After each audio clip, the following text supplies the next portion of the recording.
So far so good. I think we're trying to find out about one another really at the moment. We're just in the start of pre-season, so I think we're kind of just feeling each other out and seeing where we're going in terms of work rate and work-wise, and I'm just getting a fix on who's in the squad and what's on.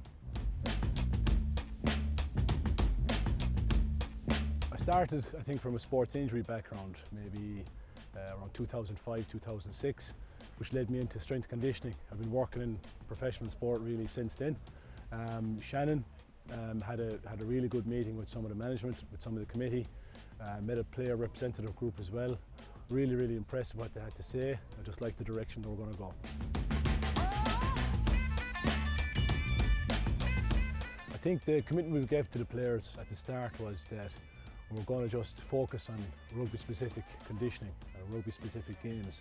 So from my point of view, if it doesn't improve your performance on the field, there's no point doing it. We're looking at increasing your aerobic capacity at this stage of the year, just trying to get you a little bit fitter, a little bit stronger, and then see where we go from there. To me, it's mobility, flexibility, whereby we're trying to get people stronger in and around the middle, trying to get the upper and lower limbs really fixed as well. But again, a big focus is on trying to get our core muscles, which to me start from your chin, finish around your knees, getting those nice and strong. We're doing a lot of work on bear crawls. We're trying to get a little bit of work on stability, just making people feel a little bit uncomfortable, and hopefully they can get comfortable feeling uncomfortable.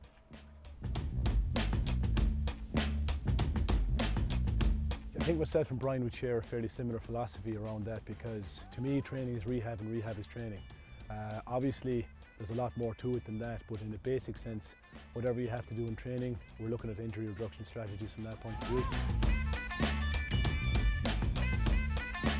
What we're looking at trying to do is to give maybe 2 key lifts per session. So 2 key lifts upper, 2 key lifts lower, and then put in some accessory lifts in around that. It can be as complicated or as simple as you want it, but in my experience, I would always go with something tried and trusted. Everything then, again, has to have a rugby focus. If we're not focused on what we're doing on the pitch, I don't think we're going to have an effective gym program. I'd explain quite clearly to the lads what we're trying to achieve inside in the gym. They understand those kind of concepts that I'm trying to get across, and I think they're kind of starting to buy into those things now.